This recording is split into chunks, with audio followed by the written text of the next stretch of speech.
What is risk stratification? Risk stratification myeloma is a tool that myeloma physicians use to try to predict how the myeloma may behave in the future. And it's not a perfect test, but one way that we try to do that is by looking at the genetics of the myeloma, particularly at diagnosis. And so there's this test called fluorescence and cytohybridization, or FISH testing, that looks for common genetic abnormalities that are seen in myeloma patients. And over time, data has been generated to suggest that certain genetic abnormalities may suggest a more high risk of myeloma, which means that myeloma tends to respond well to therapy, but has a tendency to recur faster. Whereas other types of myeloma can be considered standard risk myeloma, those without these high-risk genetic markers that would respond well to therapy, but would hopefully stay in remission for a long period of time. Besides genetics, what other factors are used to determine risk?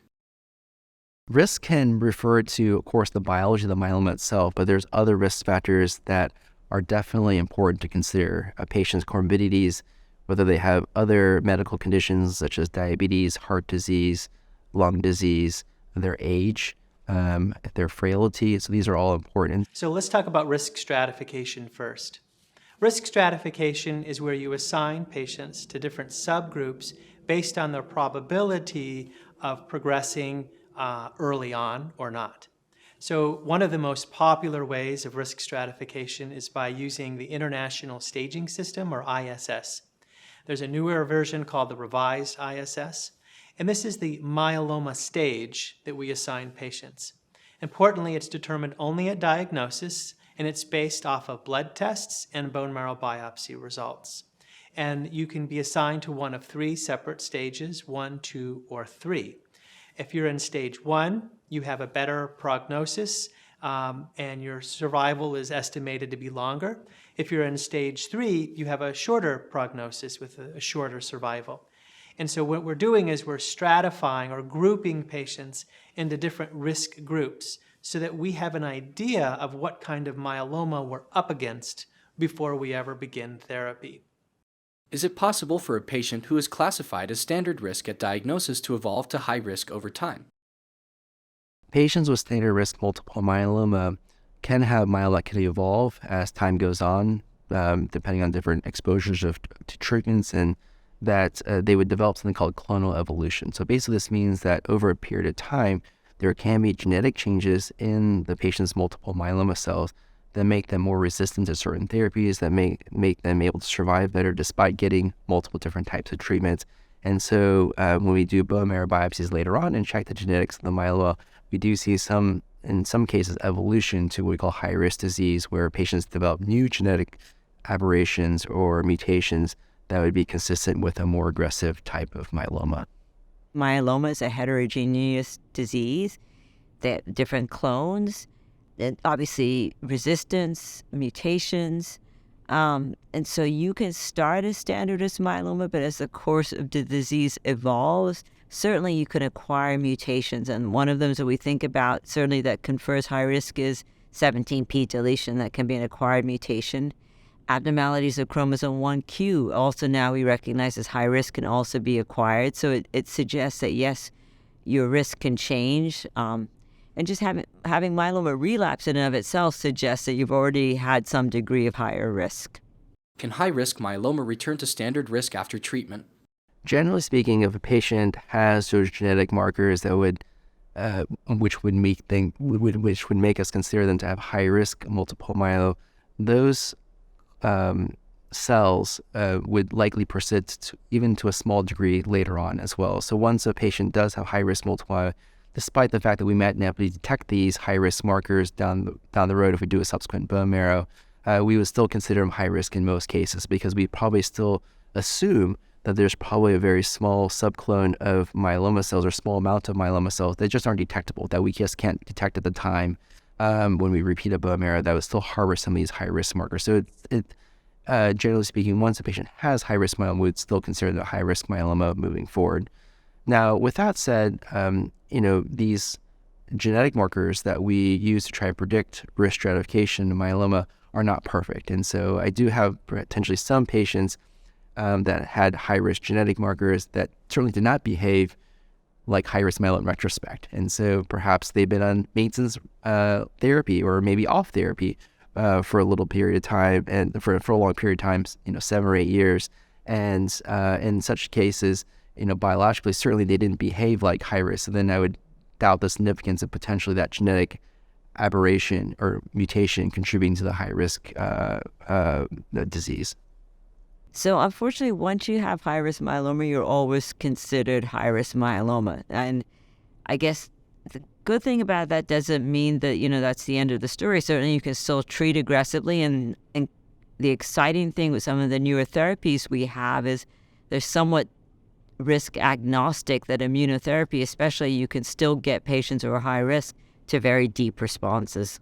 We risk stratify at diagnosis, certainly, but you need to consider it along the course of the disease. So what I mean by that is someone could be what we call RASS stage 1, for example, but if you relapse less than 12 months after your transplant, you're actually in a high-risk group of patients. So, things can change. So you need to think about risk not as a single point idea, but as a dynamic model. What is risk-adapted therapy? So when you say risk-adapted therapy, is in tailoring the treatment based on the disease risk.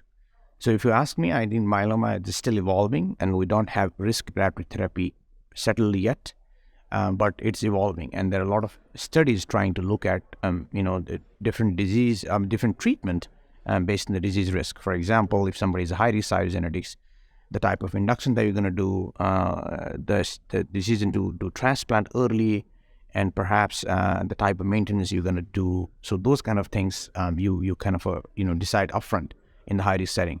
There are certain comorbidities, like, for example, the patient with the renal failure, they are a very high-risk subsets.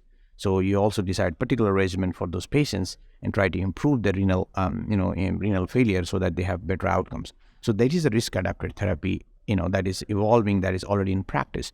The other aspect, what is also being studied in myeloma, is dynamic risk-adapted model. For example, based on some specific tools like minimal residual disease, because we know based on the multiple studies that patients who achieve MRD negativity as compared to the MRD positive patients, they do relatively much better, especially in the high-risk setting. High-risk cytogenetics, the MRD negativity, has a pretty significant prognostic value. So I think with the dynamic risk-adaptive model, which I mean is that offering treatment, either escalating the treatment or de-escalating the treatment based on the MRD status at certain point of time, is another model of risk-adapted therapy, and that is being investigated in the clinical trial right now. We don't have data to say that this is what needs to be done based on the MRD status, but that is already being investigated, and hopefully we'll know more about this dynamic risk-adapted model as well. Now, just assigning patients a risk group, honestly, is not super helpful to the patient because it may create anxiety. And there's nothing different I can do if I tell you if you're at stage 3 or stage 1. We essentially treat all patients the same. What would be more useful is risk-adapted therapy, where we can do a test that would assess their risk and then adapt treatment according to that risk. There are not a lot of risk-adapted approaches in myeloma, but there are at least some, and they are developing. The one that people are excited about is minimal residual disease testing.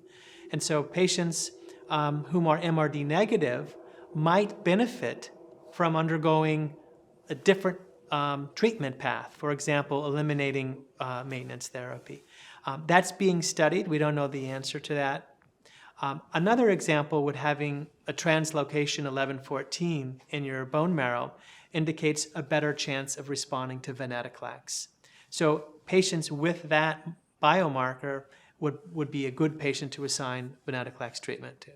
Where risk-adapted therapy would come into play in particular would be in the maintenance setting, where, for instance, a patient who undergoes a stem cell transplant would then typically start maintenance therapy 3 to 4 months after the stem cell transplant. And by and large, the myeloma community and myelophysicians feel that lenalidomide maintenance would probably be insufficient to try to keep the myeloma at bay for a long period of time in a patient with high-risk myeloma or more aggressive genetic markers. And in such patients, we may likely elect to do a more aggressive maintenance strategy, most likely a combination of lenalidomide plus a protease inhibitor like bortezomib or carfilzomib.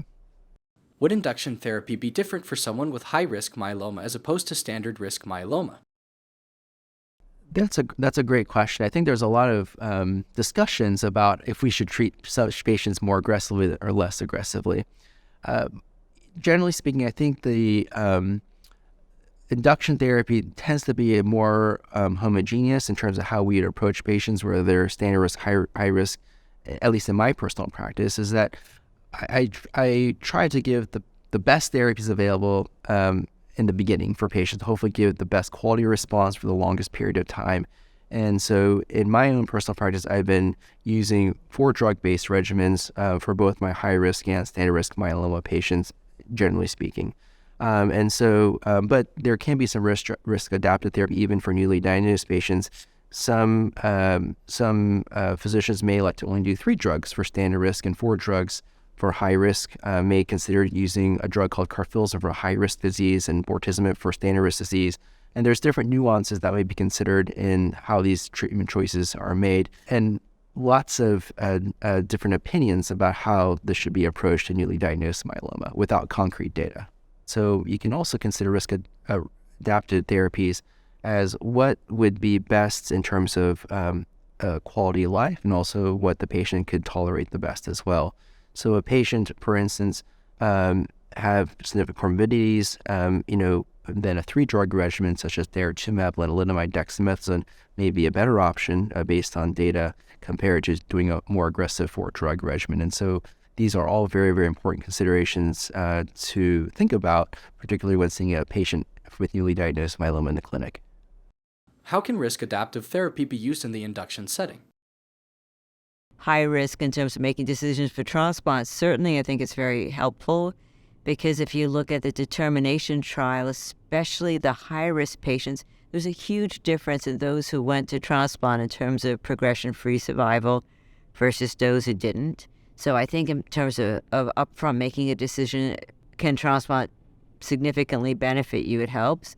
And then also in terms of maintenance, which I'm going to be talking about, in people with high-risk myeloma, we tend to use a more aggressive maintenance strategy as well. So I think risk stratification is important because it helps us direct therapy and tailor therapy.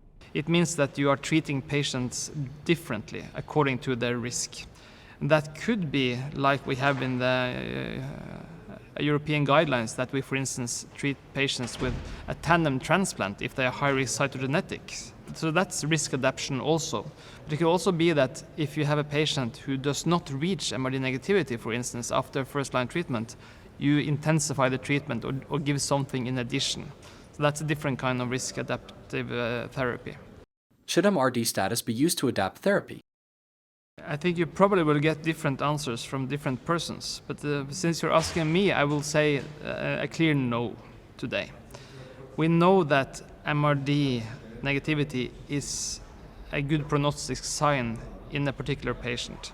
We do not know that intensifying treatment will, in patients who are MRD positive, will improve their prognosis.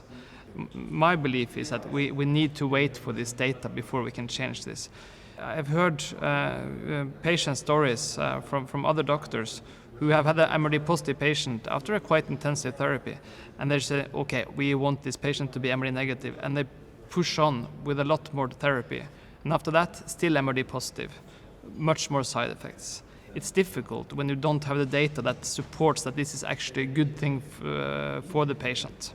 So I think we need to wait for those data first. It's such a valid question that it needs to be studied in good randomized trials, and they are ongoing.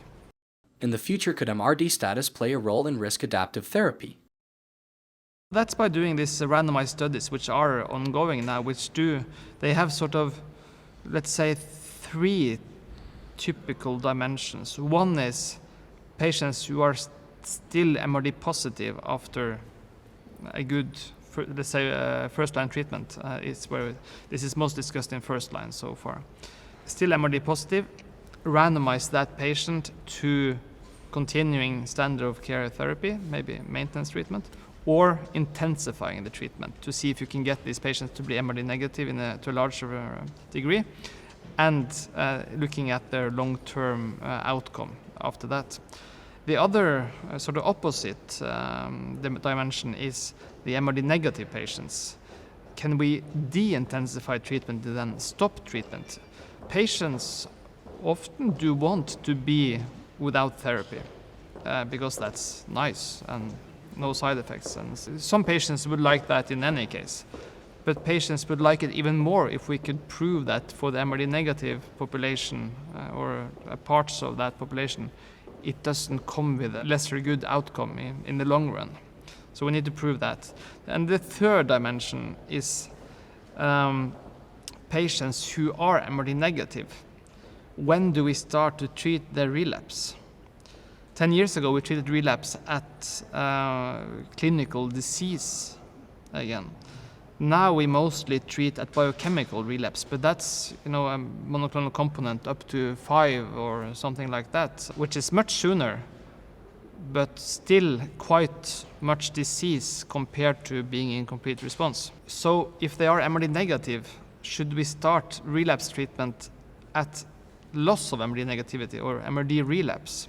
That's another question which is being targeted in some other studies.